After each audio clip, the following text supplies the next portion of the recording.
I cannot settle what I owe you. I am asking that our families be joined through marriage. You say you want what I owe you. Then look there. In the small dusty village of Amiri, where red sand painted every footpath and hunger danced in many homes, lived a young girl named Glory.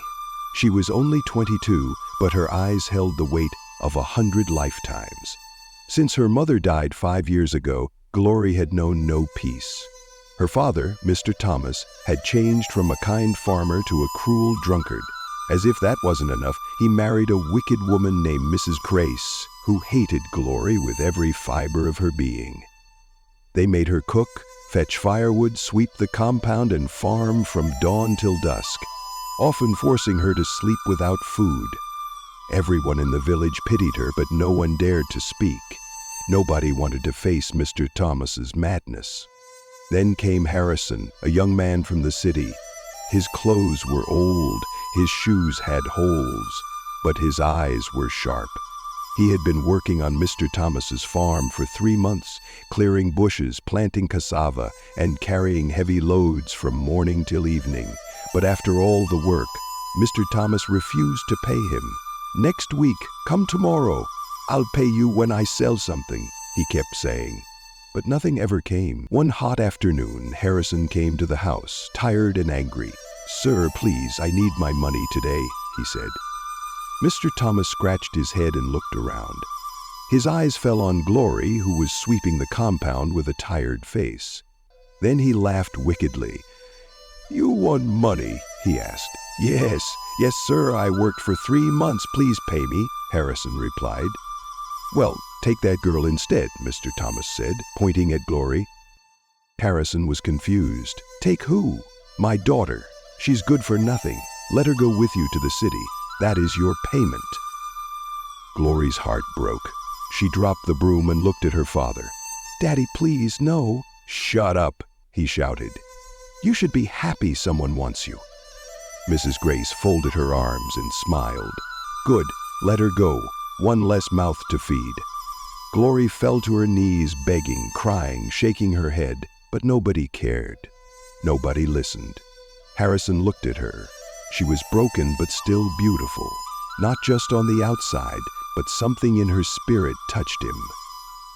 "She's beautiful," he said under his breath. "What did you say?" Mr. Thomas asked. "I'll take her," Harrison replied. Just like that, Glory's life changed. With tears in her eyes, she packed her clothes into a black plastic bag. Nobody hugged her. Nobody prayed for her. Her little half-brother Sam stood behind the house, crying as he waved goodbye. Glory followed Harrison to the city. The journey was long and tiring. The bus passed through many towns, trees, and dusty roads. Glory sat close to the window, staring outside. She wasn't sure how to feel. She had just left the only home she knew, even though that home was full of pain. She had no idea where she was going or what would happen next, but deep inside her heart, she prayed silently, "Lord, please don't let this man be wicked like my father. Please give me peace. I'm tired." Harrison didn't say much during the journey. He just kept looking straight ahead, thinking deeply. Every now and then he glanced at her and sighed. She looked so tired, so small, like someone who had carried too much pain on her shoulders. Finally, they reached the city. Everywhere looked different. Tall buildings, cars with shining lights, people walking fast, noise everywhere. Glory held her bag tightly, trying not to look confused. She had never been to the city before. They took a small tricycle to the end of a quiet street. Harrison paid the driver, then led her down a short path lined with flowers. He stopped in front of a big black gate and knocked. A few seconds later, the gate opened slowly. Glory gasped. Her mouth opened, but no words came out. The compound was wide and clean. The main house was painted white and looked like something from a movie. Flowers were neatly planted by the walkway, and there was even a small fountain in the corner. They passed the main house and stopped at a small but neat building behind it. It had one bedroom, a sitting room, a small kitchen, and a bathroom. It was called the boys' quarters. "This is where I live," Harrison said with a smile. Glory looked around. The place was clean and peaceful. "I just got a job a few days ago as a security guard," he continued. "The owner of the house is very kind. She gave me this place to stay for free." Glory looked at him, surprised. "Really?" "Yes," he nodded. "She lives in the main house with her only son. She said I can stay here as long as I keep the compound safe." Glory looked at the small house again. It wasn't as big as the main building, but to her it felt like a palace. It had a roof that didn't leak, a door that locked, and a bed with clean sheets. It was far better than the mat she used to sleep on in the kitchen back home. She smiled faintly for the first time in a long time. "If this is God's purpose for me, then so be it," she said quietly. Harrison looked at her. "Are you okay with it?" She nodded. "Yes. I have peace. I've not felt this in a long time." 2 days after they arrived in the city, Glory woke up to the smell of something nice coming from the small kitchen. She opened her eyes slowly and looked around the room. The morning sun was gently shining through the window. It felt peaceful. She sat up and stretched her arms. For the first time in years, she had slept peacefully. No shouting, no beatings, no fear, just calm. She stepped into the kitchen, and there was Harrison, turning something in a frying pan. "Good morning," she said quietly. He turned with a smile. "Morning, Glory. I made breakfast. Hope you slept well." She nodded. "Yes, like a baby?" They both laughed lightly. After breakfast, Harrison said, "Get dressed. I want you to meet someone." "Who?" Glory asked curiously. "You'll see. Just wear something simple and neat." She went back into the room and wore a soft gown Harrison had bought for her. She brushed her hair and came out, her heart beating fast. They walked out of the boys' quarters and followed a short path that led to the main house. When they got there, the tall black door opened, and an elegant woman in her late 50s stood at the entrance. She had kind eyes and a calm presence. "Good morning, Ma," Harrison greeted. "Morning, Harrison, and who's this beautiful young lady?" "This is Glory, my wife," Harrison replied. Mrs. Walker looked at Glory with warm eyes. "So this is the wife you spoke about? She's lovely. Come inside, my dear." Glory stepped in carefully, her eyes wide. The living room was neat and shining. Everything looked expensive. Mrs. Walker held her hand gently. "You're welcome, Glory. I like you already. You have a sweet spirit. I'm happy Harrison brought you here." Glory smiled shyly. "Thank you, Ma. You can call me Mrs. Walker. Feel free, okay? This house is big enough for peace. If you need anything, let me know, okay?" "Okay, Ma," Glory replied. After a short chat, they returned to the boys' quarters. That evening, after cleaning the small kitchen and arranging the room, Glory sat on the edge of the bed, thinking. Harrison was seated on the floor, fixing a loose handle on the wardrobe. "Harrison?" she called gently. "Yes? Can I tell you something?" He looked up at her. "Of course," she sighed, playing with her fingers. "When my father said I should follow you to the city, I felt useless. I felt like I was thrown away, like I didn't matter to anyone." Harrison stood up slowly, his eyes on her. "I thought maybe you would be worse than him. Maybe when we got here you would start shouting at me, beating me, or treating me like a slave." Her voice broke a little and tears filled her eyes. "But you didn't. You gave me peace. You gave me space. You respected me. You even cooked for me." She wiped her face with the back of her hand. "I want to tell you thank you. I don't regret coming here anymore. I'm no longer angry that my father gave me to you. I now believe maybe this was God's plan." Harrison sat beside her and took her hand slowly. "I would never hurt you, Glory. That's not the kind of man I want to be." He paused. "Do you know something?" he added. "I liked you a long time ago. The very first day I saw you on the farm. Glory looked at him with surprise. I wanted to talk to your father, but I was scared. I thought he would reject me, insult me, or even chase me away because I had nothing. He smiled gently. But that day, when he told me to take you instead of paying me, I was shocked. Yet, deep inside, I was happy. It felt like a door had opened. Glory looked down. I don't love you yet, Harrison. I know, he said quickly, and I'm not rushing you. She nodded slowly. But I like how you treat me, like I matter, like I'm not a mistake, like I'm a queen. He smiled wider. That's because you are, Glory. You're a queen. You've just been hidden in the wrong palace. Glory laughed softly, wiping another tear. For the first time she felt seen, and though love hadn't fully entered her heart, something beautiful had already begun to grow. Respect, peace, and trust. A month later, life was already beginning to shine brighter for Glory. Every day she cooked in the boys' quarters and tried new recipes. She had even written some meals down in a small notebook Harrison gave her. Her confidence was growing.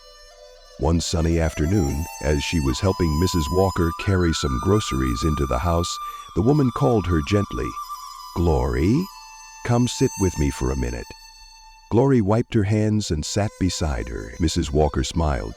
Do you know Harrison told me something sweet about you? Glory looked at her, confused but curious. Ma? Yes, Mrs. Walker nodded. He said you're a great cook, and I agree.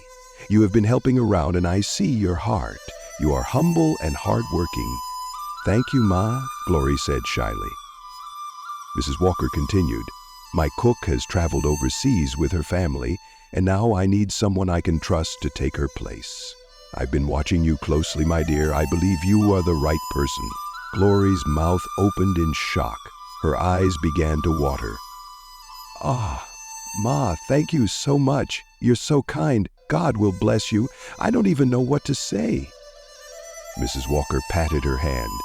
You deserve it. You're a good girl. Still shaking with joy, Glory wiped her face quickly.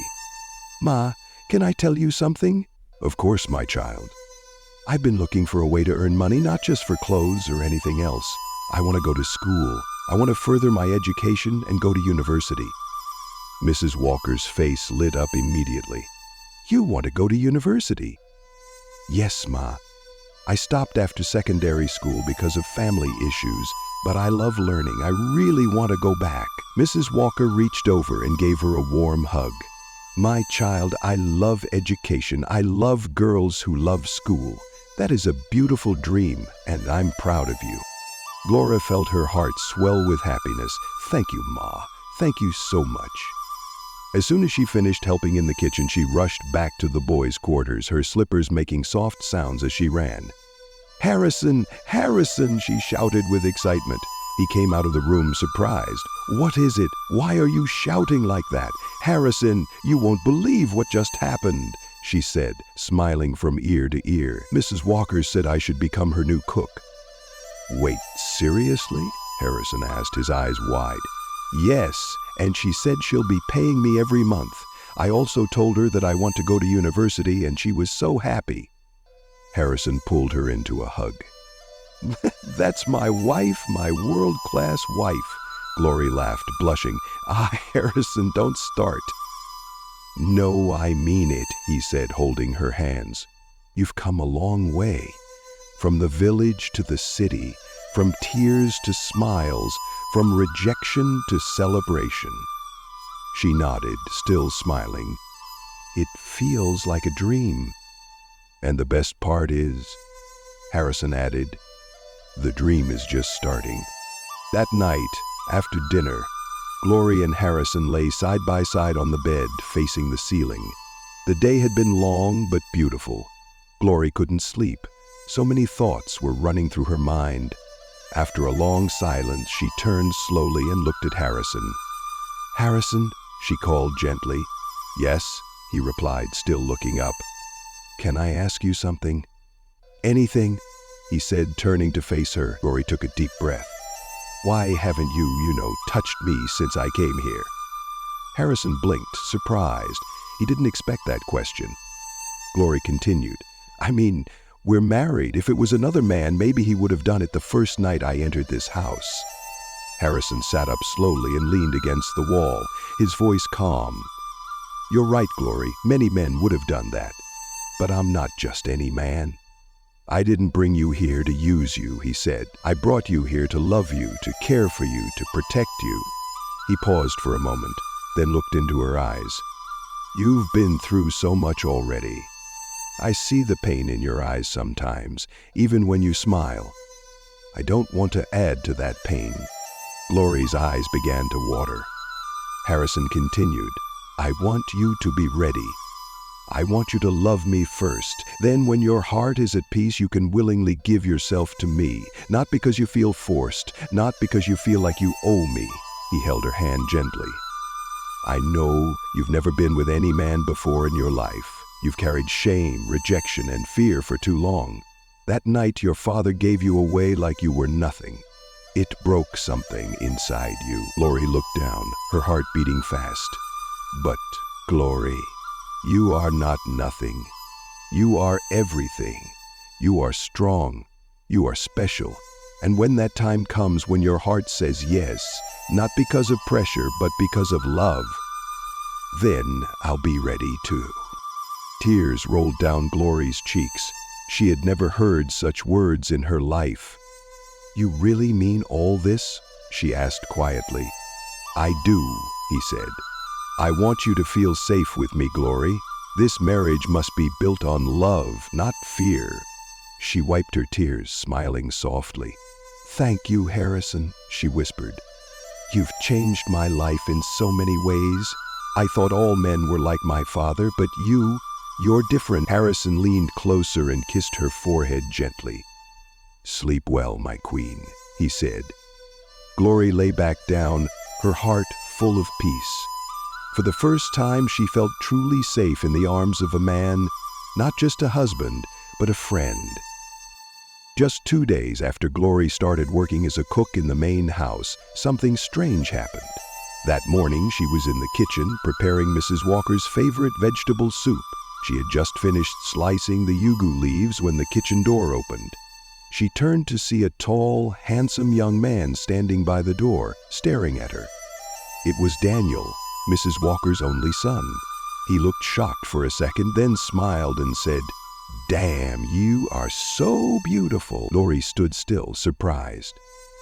My mom told me about you, he continued, walking slowly into the kitchen. She said you were smart, humble, and beautiful, but honestly, I thought she was just capping until now. He placed his hand on the counter and looked at her from head to toe. Wow, girl, you are so damn hot. I think God created you on a Sunday morning. He must have taken his sweet time with you. Glory felt uncomfortable. She looked down quickly and tried to focus on her cooking. Good afternoon, sir, she said quietly, trying to ignore his words. Daniel laughed and waved his hand. Come on, don't call me sir. I'm just a little boy, you know. You can call me Daniel. Glory shook her head. No, sir, I can't. It's not proper. He smiled again. You're so polite. I like that. She didn't reply. She just continued cooking in silence. After a few more minutes, Daniel left the kitchen, still smiling. When Glory finished her work that evening, she returned to the boys' quarters. Harrison was waiting for her outside, sitting on a wooden bench. Welcome, my queen, he said cheerfully. How was work today? Glory sat beside him, her face a little worried. Harrison, something happened today. He turned to her quickly. What is it? Are you okay? Yes, I'm fine. But your boss's son, Daniel, came into the kitchen. Okay, Harrison said, watching her closely. He was saying things that made me uncomfortable. He told me I'm beautiful, that God created me on a Sunday morning, and that I should stop calling him sir and call him by name instead. Harrison frowned slightly, but then gave a small smile. Ah, that Daniel, he's a funny guy. That's how he jokes. Glory didn't smile. Harrison, I didn't like the way he was looking at me. Like I'm something to eat. Harrison laughed softly and touched her hand. It's okay, my beautiful wife. Don't let it bother you. Daniel is harmless. He just likes talking. He doesn't mean anything bad.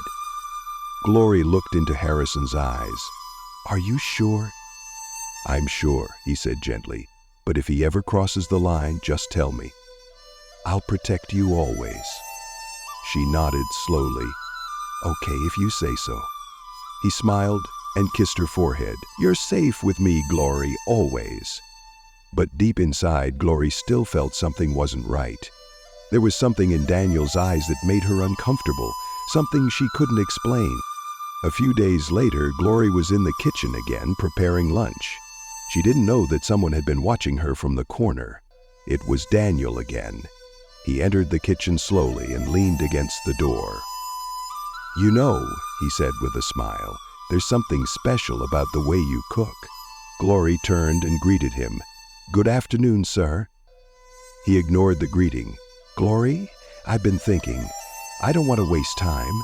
Let me go straight to the point. She paused and looked at him, wondering what he meant. Daniel walked closer, lowered his voice, and said, I like you.